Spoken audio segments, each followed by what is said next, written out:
بسم اللہ الرحمن الرحیم۔ اللہ تبارک و تعالی نے اپنے بندوں کو اپنی ذات عالی سے تعلق قائم کرنے کے لیے مبارک اعمال عطا فرمائے ہیں۔ روزے کے ذریعے سے انسان کا اللہ سے تعلق بنتا ہے، نماز کے ذریعے سے تعلق بنتا ہے، قرآن مجید کی تلاوت کرنے سے بندے کا اللہ پاک سے تعلق بنتا ہے، اللہ کی راہ میں مال خرچ کرنے سے اللہ پاک سے تعلق بنتا ہے۔ ایک حدیث پاک میں آتا ہے کہ سب سے زیادہ جو بندے کا اللہ پاک سے تعلق بنتا ہے وہ نفل نماز کے ذریعے سے بنتا ہے۔ نفل نماز کے ذریعے سے بندے کا اللہ پاک سے تعلق بنتا ہے۔ ارشاد فرمایا ایسا تعلق بنتا ہے کہ اللہ پاک یہ ارشاد فرماتے ہیں کہ یہ بندہ نوافل کے ذریعے سے جب میرے قریب ہوتا ہے تو پھر میں اس کا ہاتھ بن جاتا ہوں جس سے یہ پکڑتا ہے، پھر میں اس کا کان بن جاتا ہوں جس سے یہ سنتا ہے، پھر اس کی آنکھ بن جاتا ہوں جس سے یہ دیکھتا ہے۔ تو اس کا کیا مطلب ہے کہ اللہ پاک بندے کا کان بن جائے، اللہ پاک بندے کا ہاتھ بن جائے، اللہ پاک بندے کی آنکھ بن جائے، تو اس کا معنی اور مفہوم یہ ہے کہ اس بندے کا پھر دیکھنا اللہ کی مرضی کے خلاف نہیں ہوتا، پھر اس کا پکڑنا اللہ کی مرضی کے خلاف نہیں ہے، پھر اس کا بولنا اللہ کی مرضی کے خلاف نہیں ہوتا، اس کے سارے اعضاء اللہ کی مرضی کے مطابق استعمال ہوتے ہیں اور گناہوں کی طرف پھر یہ نہیں جاتا۔ یہ کیفیت کس سے نصیب ہوتی ہے؟ نوافل کے ذریعے سے۔ تو روزانہ نمازوں کے ساتھ جو نوافل ادا کیے جاتے ہیں، نوافل اور سنت موقدہ غیر موقدہ، یہ تمام فرائض کے علاوہ جتنی بھی نمازیں ہیں یہ سب نمازیں فرضوں کی تکمیل کے لیے ادا کی جاتی ہیں، تاکہ فرضوں میں کوئی کمی اور کوتاہی جو رہ گئی ہے اس کمی اور کوتاہی کو ان نوافل کے ذریعے سے پورا کیا جائے۔ اور جن نمازوں سے پہلے سنتیں ہیں، ظہر سے پہلے ہم 4 سنتیں ادا کرتے ہیں، عصر سے پہلے 4 سنتیں غیر موقدہ یا 2، جس کو سہولت ہو 2 پڑھ لے یا 4 پڑھ لے، یہ جن نمازوں سے پہلے نوافل یا سنتیں ہیں یہ اس لیے ہیں تاکہ نمازوں میں بندے کا جی لگنے لگے، تاکہ نمازوں میں اس کا جی جم جائے اور اللہ کی طرف دھیان اور توجہ لگ جائے۔ ہر وہ آدمی جو مسجد میں جماعت کے قائم ہونے سے کچھ دیر پہلے پہنچتا ہے اور آ کر 2 رکعت 4 رکعت نماز نفل ادا کر لیتا ہے، اس آدمی کی نماز روز بروز بڑھتی ہے اور نماز اچھی ہو رہی ہوتی ہے۔ لیکن ایک آدمی جس کا ہمیشہ کا معمول ہے کہ اس وقت آتا ہو جب جماعت کھڑی ہو چکی ہے، تکبیر اولیٰ بھی رہ جائے، رکعتیں بھی کچھ رہ جائیں اور شروع کی سنتیں اور نوافل اسے پڑھنے کا موقع نہ ملے، تو وہ باہر جس کام کو چھوڑ کے آئے گا وہی خیالات نماز میں بھی آئیں گے۔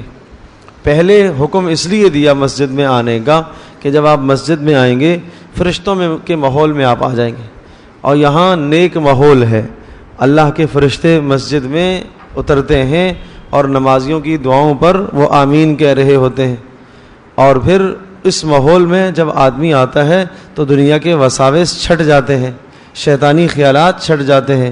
پھر جب 2 رکعت یا 4 رکعت نماز سے پہلے پڑھ لیتا ہے، پھر جب فرض ادا کرنے کے لیے کھڑا ہوگا تو اب اس کا ذہن بالکل خالی صاف ہوگا، اب وسوسے اس کے کم آئیں گے، خیالات کم آئیں گے، نماز میں خشوع پیدا ہوگا۔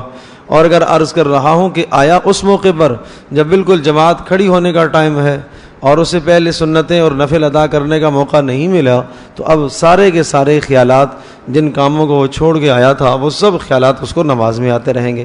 تو اس لیے نماز میں خشوع پیدا کرنے کے لیے یہ بھی ضروری ہے کہ آدمی نماز میں کم از کم پہلے آئے، 10 منٹ 5 منٹ پہلے آنے کی کوشش فرمائے، چاہے عصر کی نماز ہے چاہے مغرب کی نماز ہے، ہر نماز میں تھوڑی دیر آدمی پہلے جماعت سے آ کر بیٹھ جائے، اور نماز کی انتظار میں بیٹھنا وہ انسان کی نماز میں خشوع پیدا کرنے کا بہت مؤثر ذریعہ ہے۔ اور نماز میں خشوع کیسے پیدا ہوگا؟ ہر رکن میں کم از کم 3 بار اللہ کی طرف دھیان لے جانے کی کوشش کی جائے. قیام میں ہے 3 بار کم از کم اللہ کی طرف دھیان آدمی لے جائے کہ میں اللہ کے سامنے کھڑا ہوں.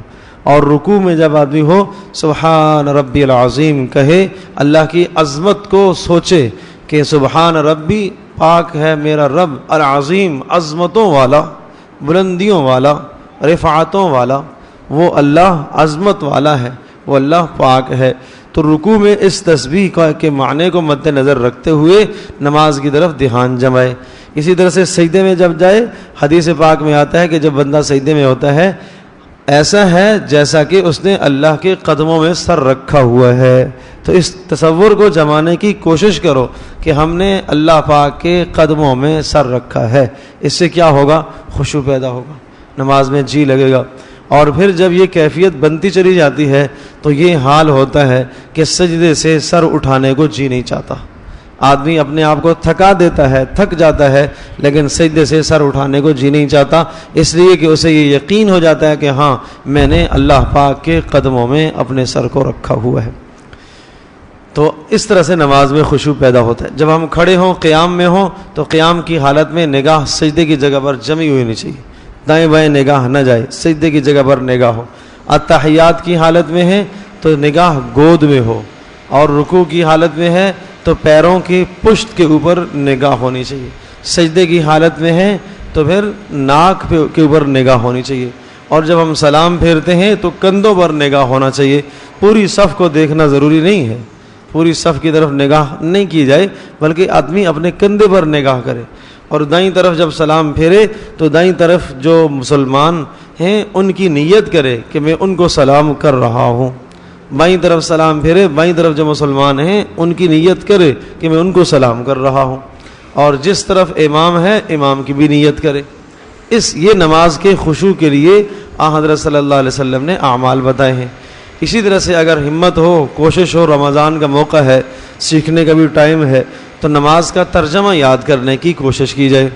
سبحانک اللہم وبحمدک وتبارک اسمک وتعالی جدک, اس کا معنی یاد ہو. کیا معنی ہے؟ سبحانک اللہم, اے اللہ ہم تیری پاکی کو بیان کرتے ہیں اور تیری تعریفوں کو بیان کرتے ہیں. اور وتبارک اسمک, اور تیرا نام بہت بلند ہے, بابرکت ہے.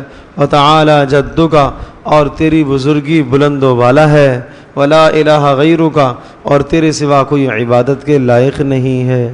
اس طرح سے سارا ترجمہ اگر یاد ہو جائے, روزانہ 1-2 لفظ ہم یاد کریں تو. لیکن جب آدمی ہمت کرتا ہے, کوشش کرتا ہے, تو اللہ پاک اس کے لیے اسباب بھی بناتے ہیں. چھوٹی چھوٹی کتابیں ملتی ہیں نمازوں کی. آسان نماز ایک کتاب ہے جس میں ترجمہ لکھا ہوا ہے, ہر لفظ کے نیچے ترجمہ لکھا ہوا ہے. نماز کے کچھ مسائل بھی لکھے ہوئے ہیں. وہ کتاب کم از کم ہر آدمی کے گھر میں ہونی چاہیے اور اسے بار بار پڑھا جائے تاکہ نماز کا ترجمہ یاد ہو. تو اس سے انشاءاللہ یہ نماز اللہ پاک کے ہاں قرب کا ذریعہ بنے گی. نوافل اللہ پاک کے ہاں تقرب کا ذریعہ بنیں گے. اللہ پاک ہم سب کے لیے عمل کرنا آسان